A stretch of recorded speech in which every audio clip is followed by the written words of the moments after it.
Hola, ¿qué tal a todos? Hoy iniciamos el ciclo de tórax. Yo soy Iván Madeo Gómez, soy cirujano cardiovascular pediátrico, trabajo en el Hospital de Niños de La Plata y soy docente diplomado del día sábado. Entonces, para arrancar, el tórax es una parte del tronco, sería la parte del tronco superior, que está conformado por una parte ósea y un contenido de órganos muy importantes para la vida. Ese estuche óseo o continente está formado por huesos, articulaciones y músculos, y ese contenido está formado por lo que sería el mediastino y las pleuras y los pulmones. Entonces, para arrancar, el estuche óseo está conformado entonces por huesos y articulaciones y músculos. Dijimos que los huesos son el esternón hacia el medio, hacia los costados las costillas y hacia atrás la columna dorsal. A medida que pasen las diapositivas vamos a ir detallando un poco. Pero sepan que el esternón es el hueso que se encuentra bien anterior, hacia los costados las 12 costillas, de las cuales las primeras 7 son verdaderas, las siguientes 3, o sea, la octava, la novena y la décima, son las falsas, y tenemos 2 flotantes que están por debajo. Esto es lo mismo si lo vemos de lateral. Y para ver las 12 vértebras dorsales. Entonces el tórax tiene el estuche del tórax. El continente tiene forma de pirámide truncada de base inferior, vértice superior, aplanada de anterior a posterior y con una disposición en la cual el orificio superior se encuentra con un extremo posterior más superior que el anterior. Y al revés, el orificio inferior tiene el extremo anterior más superior que el extremo posterior, que es más inferior.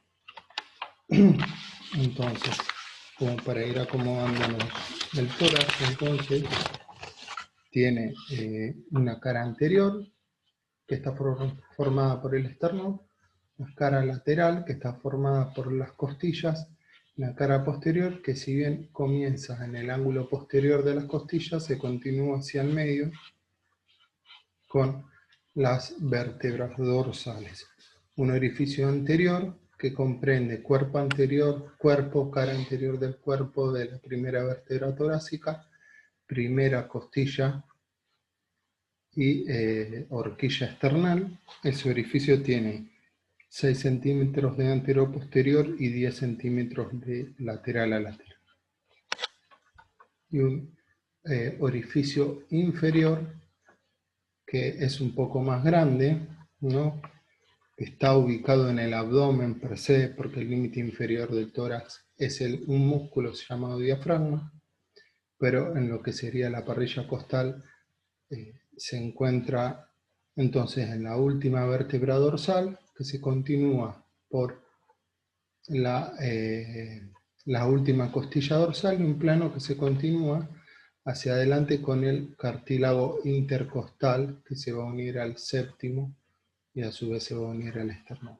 Este orificio mide 26 centímetros de lateral a lateral y 12 centímetros de antero-posterior, o sea, es más aplanado. Bueno, esto es lo que vimos, el orificio anterior. Fíjense la disposición, este dibujo es anterior acá y posterior acá, es una vista desde arriba. Y esto es lo mismo, pero visto desde abajo, con énfasis desde abajo. Presten atención las costillas verdaderas, las falsas, pintadas de otro color, y las flotantes. Bueno, entonces arranquemos. El esternón es un hueso que se encuentra bien por delante, está conformado por 3 partes, bien ahí está señalado. Vemos un manubrio hacia arriba, mango, puño o preesternón, un cuerpo, lámina o mesoesternón, y un apéndice sifoide punta occipios externo. Recuerden que en el paciente pediátrico la parte inferior es cartilaginosa y la osificación es ascendente. Y esto se conforman como si fueran tres huesos separados que se van a unir y van a conformar un hueso único. Entonces, ¿qué es importante de todo esto? Que la escotadura clavicular hacia adelante, hacia arriba, ¿no? La primer carilla, fíjense la flecha, la primer carilla articular, que se divide en dos partes, que va a conformar la articulación externo-costoclavicular, que tenemos una porción para la clavícula, una porción para la primer costilla o cartílago costal. Después vemos otra carilla articular que va a ser la de la segunda, que está en la mitad está en lo que sería el manubrio y la otra mitad en el cuerpo, ¿no? La unión entre el manubrio y el cuerpo va a conformar un ángulo sobresaliente hacia afuera que se llama ángulo de Luisito. Bien, las carillas articulares, a medida que veamos en un corte lateral, las vamos a ir viendo. Se va a ver la tercera, la cuarta, la quinta, la sexta y la séptima. La última es la séptima, llegando casi al apéndice sifoide. Está conformado por tejido esponjoso y una lámina compacta, que es externa hacia afuera y una interna hacia adentro. Orificio de Vinelli y Baptista, el Rubier lo describe, pero no es de difícil visualización. Recuerden que el apéndice sifoide es mayoritariamente cartilaginoso y puede estar bifurcado en un gran porcentaje es bifurcado. Esta cara es lateral, lo que vemos es las carillas articulares. Yo dije la más alta era para la clavícula y el primer cartílago costal. Esta, a la altura de la unión del manubrio del cuerpo, estaría de la segunda, ¿no? Y el ángulo de saliencia hacia afuera va a constituir el ángulo de Luis. Después vemos la tercera, la cuarta, la quinta, la sexta y la séptima. Repasemos entonces. Clavícula, primera, segunda, tercera, cuarta, quinta, sexta y séptima. Este es el apéndice sifoide. Bueno, el otro hueso que vamos a ver son las costillas. Yo dije que eran 12. Las costillas, las primeras 7 son verdaderas, la octava, novena y décima son falsas, y las últimas dos, la undécima y la duodécima, son flotantes. Ahora vamos a ver algunos detalles en particular. Las costillas entonces son huesos planos, alargados, no son huesos largos, son huesos planos alargados que tienen un extremo posterior, un cuerpo y un extremo anterior. Acá está, la extremidad posterior, el cuerpo, la extremidad anterior. Entonces, ¿qué hay que recordar de todo esto? La extremidad posterior, que va a estar conformada por una cabeza, un cuello y una tuberosidad. Luego de la tuberosidad se continúa por el ángulo posterior, que va a ser más alto en disposición. Es decir, nosotros lo evaluamos tridimensional, va a ser más alto que el anterior. La carilla articular, que va a conformar la articulación costovertebral, va a estar dividida en dos, por una arista, que es para la inserción en el disco intervertebral, que más adelante lo vamos a ver. Y la tuberosidad, o sea, tenemos cabeza, cuello y una tuberosidad, donde va a haber otra carilla articular para la articulación costotransversal. El cuello es aplanado. Cuerpo, que es alargado, elongado, con una cara externa rugosa, una cara interna lisa, Para recordar de esto, los dos ángulos, el posterior, que es más superior, y el anterior, que es más inferior. Y por la cara interna va a existir un surco por el cual va a pasar el paquete vasculonervioso subcostal.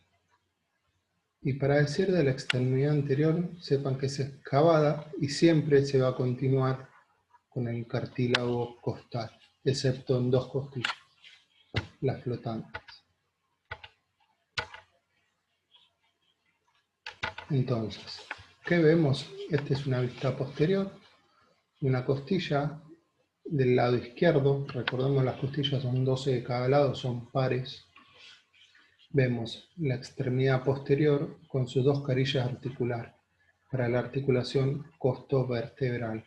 Se articulan los cuerpos vertebrales. Esto se ve con más detalle en el práctico. Separadas por una arista, que es para la zona donde va a estar el disco intervertebral. Luego vemos el cuello costal y la tuberosidad costal. Todo esto constituye la extremidad posterior. Esta carilla articular va a formar parte de la articulación costo-transversal. La cara externa es rugosa, la cara interna es lisa, con el canal subcostal. Esto es de significancia clínica, ya van a ver por qué, pero sepan que el paquete vasculonervioso subcostal, o intercostal, mejor dicho, pasa por el borde inferior de las costillas. Si nosotros tenemos una costilla acá y otra costilla abajo, y tengo que acceder por alguna punción al tórax, si yo lo hago por el borde inferior de la costilla, es muy probable que lastime la arteria, vena o nervio intercostal, con sus consecuencias. Entonces uno tiene que elegir el borde superior. Bueno, esto es lo mismo si la vemos por ahí de esta costilla, desde el borde, una vista superior, vemos la posición que tiene la extremidad posterior con la cabeza, cuello, tuberosidad, ángulo posterior, cuerpo, y el ángulo anterior, extremidad anterior con la excavación. Esto es lo mismo, pero visto desde abajo, y vemos cómo se demarca el canal subcostal. Acá por ahí es medio fantasioso, pero en el preparado se ve bien. Entonces, para que sepan, las primeras costillas hay algunos caracteres que la diferencian, ¿no? Esa aplanada de superior a inferior, la van a ver bien aplanada, va a tener una extremidad posterior con una sola carilla articular, la cabeza, el cuello y una, vamos a ir marcando, carilla articular, un tubérculo costal para la articulación costo-transversaria, va la aplanada de superior e inferior, y vamos a ver en la extremidad anterior algunas cositas que la diferencian. Vemos algo que sobresale, que se llama tubérculo, que es una eminencia, tubérculo de Lisfranc. Esto se ve, se toma en el parcial en el final, y allí se va a insertar un músculo del cuello que se llama escaleno anterior. Por delante va a haber un canal excavado que es para la vena subclavia, y por detrás para la arteria subclavia. Y por detrás de la arteria va a haber en algunas ocasiones una tuberosidad, una rugosidad, mejor dicho, porque no es una tuberosidad, para la inserción del escaleno medio. Carece de canal subcostal. La segunda costilla también se diferencia del resto, es muy parecida a la primera, pero no tanto, porque el aplaneamiento ya deja de ser de superior a inferior y se va haciendo más vertical. Entonces tiene una carilla articular sola, un tubérculo costal muy parecido a la otra, una orientación oblicua intermedia, que es lo que dije recién, va a existir una rugosidad que está bien en la cara externa que para el escaleno posterior y carece de canal subcostal. Y las otras dos costillas que son para tener en cuenta, que son muy atípicas, pueden estar como pueden no estar o carecer, y es variable el tamaño, son la 11ª y la 12ª. Carecen de tuberosidad y tiene una sola cara articular. La 12ª costilla no tiene canal subcostal, puede ser corta o larga. Entonces recuerden que las costillas se van haciendo cada vez más grandes de la primera a la séptima. De la séptima a la 12ª se hacen más chiquitas.